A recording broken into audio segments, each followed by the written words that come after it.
Explain the rationale for removing from the Prime Minister that which every Prime Minister has received up until this point. Well, no Prime Minister before has been found to have misled the House of Commons and the British people on so many occasions. Boris Johnson is now the most disgraced former Prime Minister in British history. And while I totally support the Cross-Party Privileges Committee's report, I think now we look to the Prime Minister to show some leadership. Rishi Sunak has been quite weak on this. He's kowtowed to his backbenchers, to people in the Conservative Party who still won't face the facts about Boris Johnson. And Rishi Sunak should therefore withdraw this lifetime allowance. Boris Johnson will be paid £115,000 a year for the rest of his life to organise his offices. I mean, I just don't think that sits alongside this report. He deserves further punishment for sure. You mentioned Rishi Sunak there. Downing Street continuing to inform us that he's taking his time to go through the report, and we will have a statement from them at some point. But there has been a suggestion this morning that, for perfectly normal reasons, the Prime Minister might not be able to attend the vote on Monday. If Rishi Sunak were to swerve the vote on the Privileges Committee report, what would that signal? Well, it confirms yet again his weakness. He said when he became Prime Minister that he wanted to bring back integrity and accountability to British government. Well, he keeps failing, and this would be a massive failure if he doesn't join Parliament in holding the former Prime Minister Boris Johnson to account. What I would say from the Liberal Democrat perspective is that we should get this debate on this report out of the way quickly and get back onto the issues that matter to British people. Now, there are millions of families and pensioners who are suffering from the cost of living crisis. Their mortgages, in particular now, going up massively. Liberal Democrats have proposals to help people with those mortgages, and we need to get back to those issues. You're not suggesting, however, that, partygate, the idea that inside Number 10 officials and politicians were breaking the rules whilst the rest of us were stuck at home. You're not suggesting that that doesn't matter to people? No, it matters immensely. That's why Liberal Democrats have come up with a powerful sanction against the Prime Minister.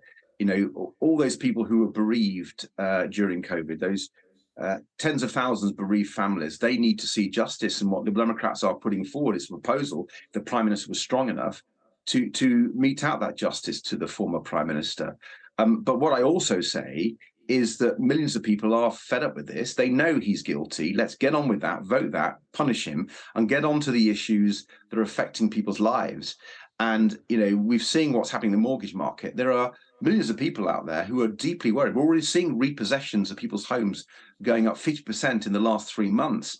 There's a crisis out there, and the government is so chaotic, so divided, so focused on the past, it's not able to deal with the huge struggle facing the British people. And so that's why Liberal Democrats keep coming forward with positive alternative proposals, and the Conservatives seem incapable of dealing with people's problems.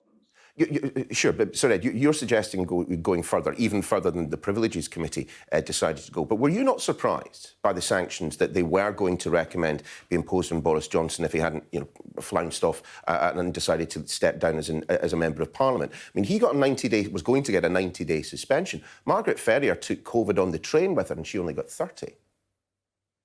Yeah, well, I was pleasantly surprised, and a huge credit to this cross-party, a Conservative-dominated committee for writing the report they did. I think they spoke for the whole nation in making it clear that cross-party people believe that Boris Johnson is a liar. That's what people have felt. But doesn't taking his pass off him, his former member's pass, doesn't that just look a little bit churlish? Doesn't that look a little bit petty?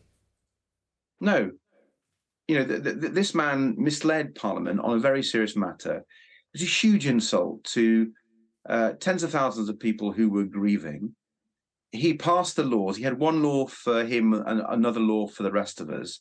That was one of the worst examples of failure of leadership at the top of our country, our great country. He betrayed people's trust.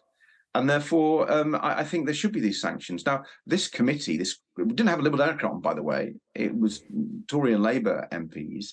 And I support what they said. and they didn't have many other sanctions that they could impose. So they imposed the ones they could.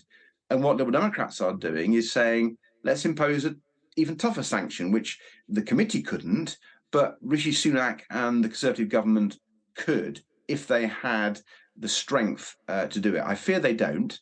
But I am making a second point today. And I do want to come back to this because I think it's really important. We have 15 seconds left on the programme. So if you've got can make it in 5 seconds, do it. If not, Parliament and the government should be helping people with their problems, with the cost of living at NHS, and get rid of this whole debate about this appalling man. Let's consign him to history. You almost got it in. So, Ed, thanks very much.